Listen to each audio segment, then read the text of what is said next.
Good morning dear students, welcome to online classes. Last class में हम लोगों ने विलोपन विधि से समीकरणों को हल किया था और प्रश्नावली 3.4 के सभी प्रश्नों को सॉल्व किया था। अगर आपने वो सभी वीडियो नहीं देखे हैं तो आप उसे जरूर देखें। उसका लिंक इस वीडियो के डिस्क्रिप्शन में प्लेलिस्ट में है, आप प्लेलिस्ट में जाइएगा और जाकर के पूरे विलोपन विधि और उससे पहले प्रतिस्थापन विधि और उससे पहले ग्राफीय विधि से हम लोगों ने रैखिक समीकरणों को हल किया था, आप उसे जरूर देखेंगे। अब हमारा जो आज का टॉपिक है वह है बीजगणित की तीसरी विधि, जिसका नाम है वज्रगुणन विधि, क्रॉस मल्टीप्लिकेशन मेथड। तो आज हम लोग इसी के बारे में अध्ययन करेंगे। तो क्रॉस मल्टीप्लिकेशन मेथड जो है वह सबसे लास्ट मेथड है बीजगणित का। अब यहाँ पे इस विधि से हम लोग कैसे कर सकते हैं, तो ये विधि उपयोग क्यों है, इसका उपयोग क्यों कर रहे हैं। इससे पहले हम लोगों ने प्रतिस्थापन और विलोपन पढ़ा, तो इस विधि का कुछ अपना ही अलग उपयोग है। क्यों? क्योंकि इस विधि द्वारा जो हमारे पास ज्यादा भारी जो क्वेश्चन होते हैं, जैसे कि जिसमें ज्यादा गुणा करने वाला हो, जैसे अगर 23x + 29y वाला अगर कोई ऐसा क्वेश्चन हो जिसमें ज्यादा मल्टीप्लाई करना हो, तो वैसे के लिए हम लोग वज्रगुणन विधि का उपयोग करते हैं, जिससे बिल्कुल आसानी से हम कम मल्टीप्लिकेशन में अपने आंसर को निकाल सकते हैं। ठीक है, परंतु ये विलोपन से तो आसान नहीं कहा जाएगा, परंतु कुछ सवालों के लिए बहुत आसान होता है। तो आज हम लोग इस विधि के बारे में अध्ययन करेंगे, तो आप बिल्कुल अच्छी तरीके से देखेंगे इस विधि को। तो वज्रगुणन विधि द्वारा जो क्वेश्चन को हल करने के कुछ नियम है, कुछ चरण है। पहले हम उस चरण को देख लेते हैं। पहला है दोनों रैखिक समीकरण, जो हमारे पास दो रैखिक समीकरण होंगे, को a1x + b1y + c1 = 0 तथा a2x + b2y + c2 = 0 के रूप में लिखें। सबसे पहला काम हमें क्या करना है, जो भी हमारे पास रैखिक समीकरण होगा उसको हम इस रूप में लिखेंगे। अब ये रूप से ये रूप क्या मतलब, तो इसमें जो ये बराबर विगत 5 है, इस 5 को हम लोग इस साइड ला लेंगे। जैसा कि याद कीजिए आप लोग वहां पे संगत असंगत में करते थे, सेम वही प्रोसेस यहाँ करना है। बराबर में 5 है, जरा क्या आ जाएगा, तो पहले इसको सही कर लेते हैं। x + y -5 = 0। ठीक है, पहला हो गया। दूसरा जो इक्वेशन है उसमें आप ध्यान से देखिए, बराबर में 8 है, आप इसको इधर ला सकते हैं। 3x + 2y -8 = 0। अब हमारे पास इक्वेशन 1 जो है, इक्वेशन 2 है, उसका नया रूप हमें सामने मिल गया, जिसमें 5 और 8 जो बराबर के उस साइड था उसको हम लोग ने बराबर के इस साइड ले लिया। तो ये समझ में आ गया। पहला चरण में हमको क्या करना है, तो पहला चरण में C1 और C2 को बराबर के दूसरी तरफ भेज देना है। अब दूसरी तरफ अगला क्या है, दूसरा नंबर जो चरण है, बिल्कुल ध्यान से आप देखिएगा। ये जो चरण है हर सवाल में नहीं करना है, जिस सवाल में कहे कि आपको संगत असंगत जांचना है तभी जाकर के उसमें करनी है। तो क्या करना है दूसरे सवाल में, a1/a2, b1/b2 तथा c1/c2 की तुलना करें। तुलना करने वाला मैंने सवाल कराया था, जिसमें आप लोगों को पता चलता था कि a1/a2 बराबर नहीं b1/b2 और बराबर नहीं b1/b2। अगर ऐसा होता है तो ये हमारा क्या होता है, तो ये अद्वितीय हल होता है। याद कीजिए, आप लोग पढ़े थे, ठीक है, पढ़े थे संगत असंगत वाले में अद्वितीय हल होता है। अगर ये वही पार्ट a1/a2 बराबर b1/b2 बराबर c1/c2 अर्थात तीनों बराबर होता है, तो ये क्या होता है, अनंत हल होता है, जो भी मैंने आप लोगों को पीछे पढ़ाया था। और तीसरा क्या होता है, a1/a2 बराबर b1/b2 और बराबर नहीं c1/c2। अगर ऐसा होता है तो इसका कोई हल नहीं होगा। ठीक है, तो ये तीन चीज हम लोगों ने पहले पढ़ा था, तीन हम लोगों ने वहां पढ़ा था कि किसका अद्वितीय हल होगा, किसका अनंत हल होगा, किसका कोई हल नहीं होगा। तो यही चीज को हम लोग को यहाँ पर तुलना करनी है। अगर पहला आ जाए, मतलब अद्वितीय हल आ जाए, तब हमें आगे बढ़ना है। अगर अद्वितीय हल नहीं आता है, मतलब अनंत हल आए या कोई हल नहीं आए, मतलब कि कोई हल नहीं आए और अनंत हल आए, मतलब इन दोनों में से कोई एक आए, तो हमको सवाल को वहीं छोड़ देना है, उससे आगे नहीं बढ़ना है। ठीक है, केवल क्या है, अद्वितीय हल। यहाँ पे मैंने तीसरे वाले लाइन में लिखा है कि यदि अद्वितीय हल हो तो, मतलब केवल कौन सा ऑप्शन हो, फर्स्ट ऑप्शन हो, तभी हमको आगे बढ़ना है, बाकी ये दोनों ऑप्शन में हम उसको छोड़ देंगे। ठीक है, तो ये जो है हर सवाल में नहीं ज्ञात करना है, जिसमें पूछे उसमें ज्ञात करना है। ठीक है, तो मैं इसको फिर मिटा दे रहा हूं। अब देखते हैं हम लोग तीसरा जो हमारा चरण है वो क्या करते हैं। तीसरा चरण में हमको क्या करना है, तो यदि अद्वितीय हल हो तो उसे निम्न रूप में लिखे। निम्न रूप मतलब उसको एक नया रूप में लिखना है। कौन सा रूप है जो हम निम्नलिखित है नीचे हम दे रहे हैं, ये रूप बिल्कुल ध्यान से याद रखिएगा। पहला लिखना है यहाँ पे B1, फिर नीचे B2, फिर लिखना है C1, फिर नीचे C2, फिर लिखना है आपको A1 A2, फिर लिखना है B1 B2। क्या लिखना है समझ में आया? सबसे पहले आपको B1 B2 लिखना है, फिर C1 C2 लिखना है, A1 A2 लिखना है और B1 B2 फिर लिखना है, मतलब B C A B, B C A B याद रखिएगा। ठीक है, अब B वाले और C वाले को क्रॉस, यहाँ पे क्या लिखा है, क्रॉस मल्टीप्लीकेशन। क्रॉस मतलब समझते हैं, क्रॉस का चिन्ह तो आप लोग जानते होंगे, ऐसा होता है क्रॉस का चिन्ह, ऐसा ही होता है, तो वैसे ही क्रॉस का चिन्ह यहाँ बनाइए। क्रॉस का चिन्ह देखिए, क्रॉस बन गया यहाँ, एक और यहाँ क्रॉस का चिन्ह बनाइए और एक और यहाँ क्रॉस का चिन्ह बनाइए। पहला क्रॉस जो है B1 B2 और C1 C2 के बीच में बनाइएगा, दूसरा क्रॉस C1 C2 और A1 A2 के बीच में, और तीसरा क्रॉस A1 A2 और B1 B2 के बीच में बनाइए। तीन क्रॉस बन गए।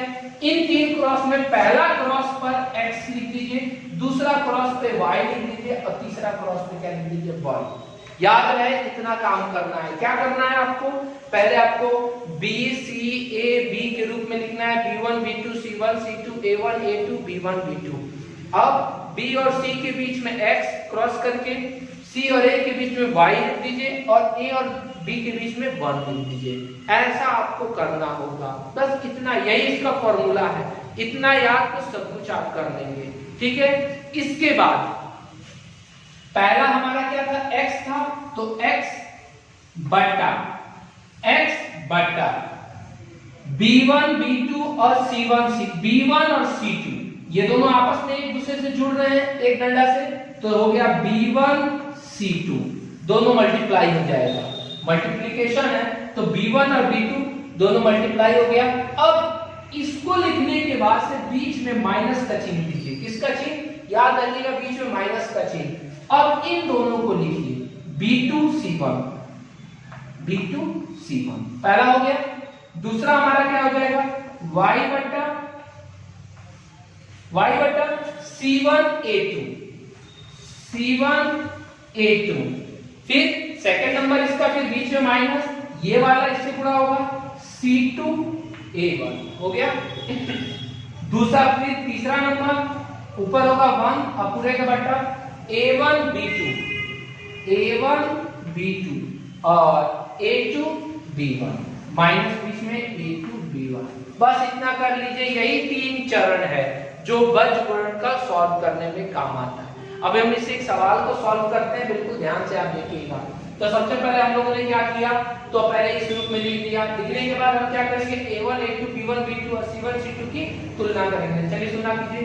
A1 बटा A2 बराबर, A1 का मान कितना है, तो 2 है, तो 2 बटा 3, A2 का मान 3 है। ठीक है, दूसरा नंबर क्या है हमारा, B1 बटा B2, तो B1 का मान कितना है, 1 है, और B2 का मान कितना है, तो 2 है। फिर क्या है हमारा C1 बटा C2, C1 का मान कितना है, माइनस का 5 है, यही है, देख लीजिए -5, और C2 का मान माइनस का 8।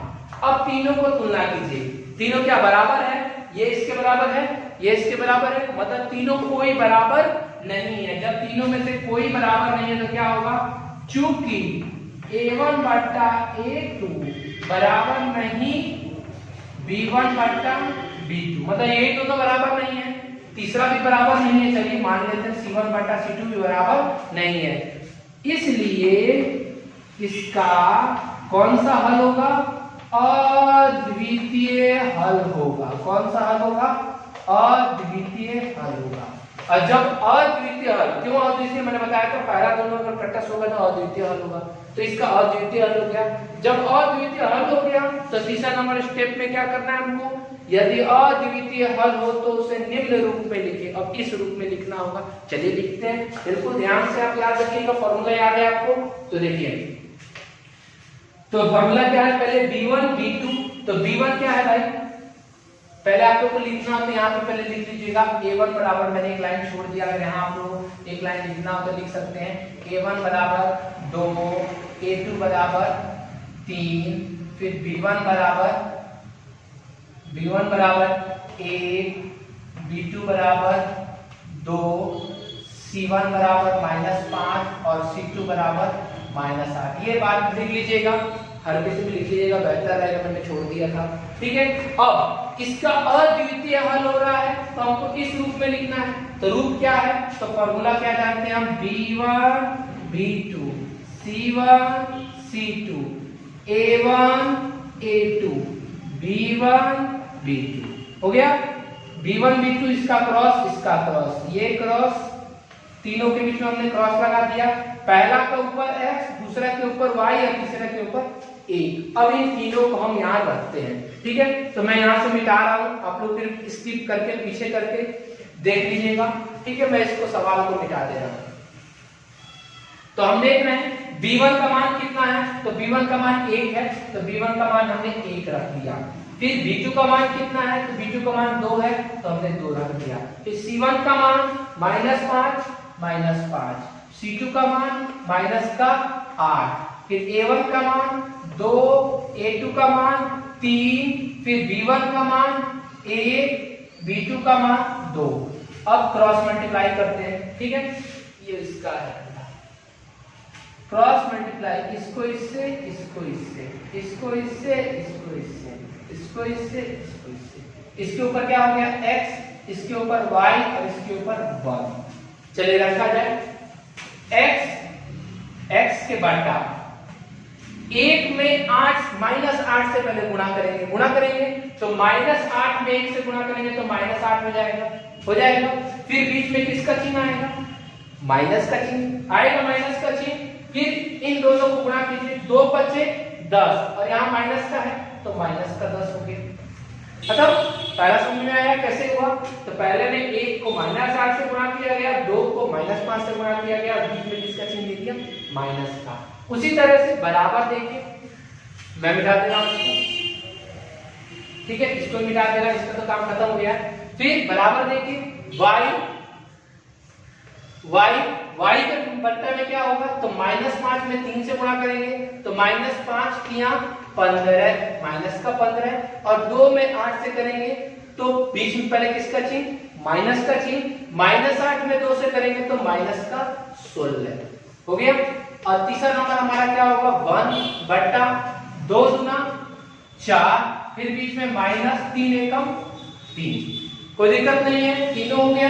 अब यहाँ पर हम इसको सॉल्व करते हैं, x बट्टा -8 माइनस यहाँ प्लस हो जाएगा 10 बराबर y बट्टा -15 माइनस यहाँ प्लस हो जाएगा 16 बराबर 1 बट्टा 4 में से 3 गया 1 हो गया। अब यहाँ पर फिर और सॉल्व करते हैं इसको, x बट्टा 8 माइनस का है 10 प्लस का है, तो प्लस माइनस बिल्कुल ध्यान से देखना है, प्लस का ज्यादा है कि माइनस का, तो प्लस का ज्यादा है, तो 10 में से 8 गया 2 हो जाएगा प्लस का, बराबर इसमें ये प्लस और माइनस है, प्लस का ज्यादा है 16, माइनस का 15 है, तो 16 में से 15 गया 1 और बराबर 1 बटा 1। ठीक है, यहां तक सबको कर लिए। अब यहां करने के बाद से हमको क्या करना है, यहाँ करने के बाद से इतना तक जब हो जाएगा आपका, तब आप यहाँ पर 2 भाग बांट लेंगे। कितना भाग बांट लेंगे? 2 भाग। पहला भाग में आपको लिखना होगा x बटा 2, मतलब ये x वाला पार्ट किसके साथ में? 1 वाले के साथ में।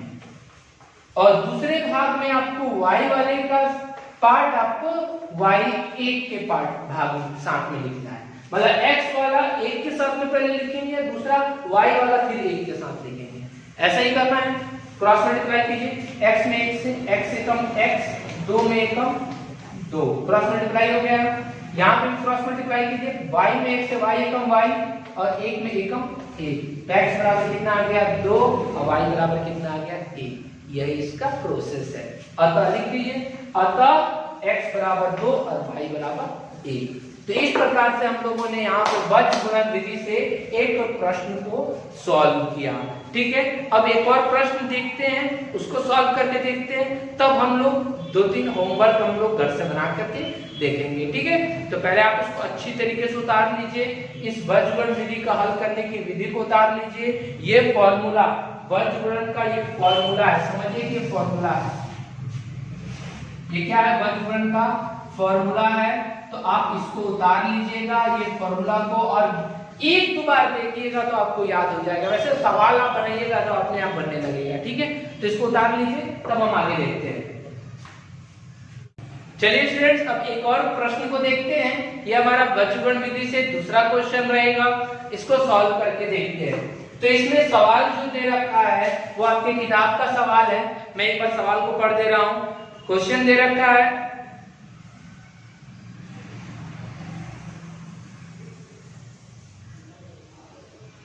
कि निम्नलिखित समीकरणों के युग्म में से किसका एक अद्वितीय हल है। मतलब इसमें से समीकरण को छांटना था कि कौन अद्वितीय हल है, किसका कोई हल नहीं है, या किसका अपरिमित रूप से अनेक हल है। मतलब पहले हमको समीकरण को छांटना है कि इन तीनों में से कौन है, और फिर अद्वितीय हल की स्थिति में उसे वज्रगुणन विधि से हल करना है। तो हम पहले इसका हल को करने से पहले हम इसका जांचेंगे कि क्या हल निकल रहा है इसका। ठीक है, तब वज्रगुणन विधि से उसको हम लोग सॉल्व करेंगे। तो सबसे पहले इसको करने के लिए क्या करते हैं, तो पहला स्टेप क्या है, तो पहला स्टेप सी को उधर भेजना है। कि ये तो सवाल में पहले से ही सी उधर है, तो इसको भेजने की जरूरत नहीं है। तो पहला स्टेप पहले से अपने आप दिया हुआ है। दूसरा स्टेप बोलेंगे आप, दूसरा स्टेप क्या है, तो दूसरा स्टेप में क्या करते हैं हम लोग, इसमें से लिखते हैं a1 बराबर 1, a2 बराबर 3, हो गया।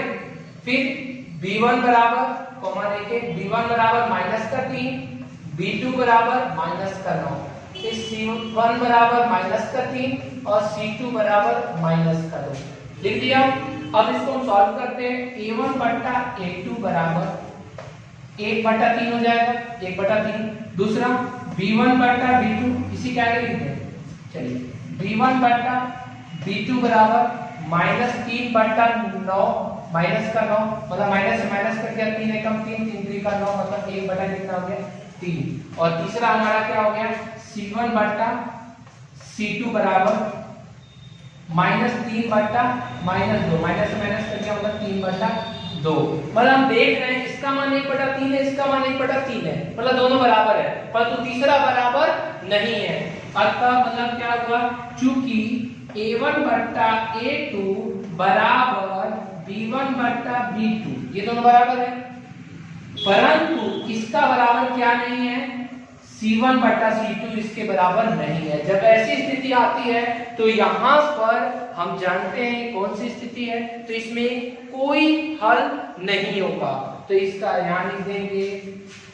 इसलिए इस चाहे इन रैखिक समीकरण युग्म का कोई हल नहीं होगा। और जब कोई हल नहीं होगा तो हमको इसके आगे सॉल्व करना ही नहीं है, केवल अद्वितीय में सॉल्व करना था जैसे पिछले वाले में किए थे, तो इसको छोड़ देंगे, मतलब वज्रगुणन से ही सॉल्व नहीं होगा। तो ये समझ में आ गया होगा आप लोग को। अब नेक्स्ट जो है मैं आप लोग को 2 दे रहा हूं क्वेश्चन, जो कि आपका होमवर्क रहेगा, जिसको आप लोग सॉल्व करके मेरे व्हाट्सएप पे भेजिएगा, ठीक है। अगर आपको कोई प्रॉब्लम अगर आ रही होगी तो मुझे कमेंट में जरूर बताइएगा क्या प्रॉब्लम है, ठीक है। तो जो होमवर्क है मैं दे रहा हूँ यहाँ पर, इसमें भी आपको जांच करना है। ये आपके प्रश्नावली 3.5 एक्सरसाइज 3.5 का ही क्वेश्चन है। पहला नंबर क्वेश्चन है। पहला का 2 तो मैंने बनवा दिया, ये तीसरा नंबर क्वेश्चन आपका होगा फर्स्ट का, ठीक है। तीसरा नंबर क्वेश्चन है 3x - 5y = 20 और दूसरा क्वेश्चन है 6x - 10y = 40, ठीक है। एक और है चौथा नंबर x - 3y - 7 = 0 और 3x - 3y - 15 = 0, ठीक है। तो ये दोनों क्वेश्चन है, आप इसको सॉल्व कीजिएगा। किसमें आपका अद्वितीय हल आता है, अगर जिसमें अद्वितीय हल आएगा आप उससे सॉल्व करके उसके मान को x और y के मान को प्राप्त कीजिएगा, ठीक है। और अगर कोई प्रॉब्लम आ रही हो तो एक बार फिर से वीडियो देख करके फिर से देख बना लीजिएगा, और अगर तब भी ना बने तो मुझे एक कॉल कीजिएगा या मैसेज कर दीजिएगा, ठीक है। तो यहाँ तक के लिए इतना ही। कल के वीडियो में नेक्स्ट क्वेश्चन के बारे में देखेंगे। अगर आपको ये वीडियो अच्छा लगे तो इसे लाइक करें, शेयर करें। धन्यवाद।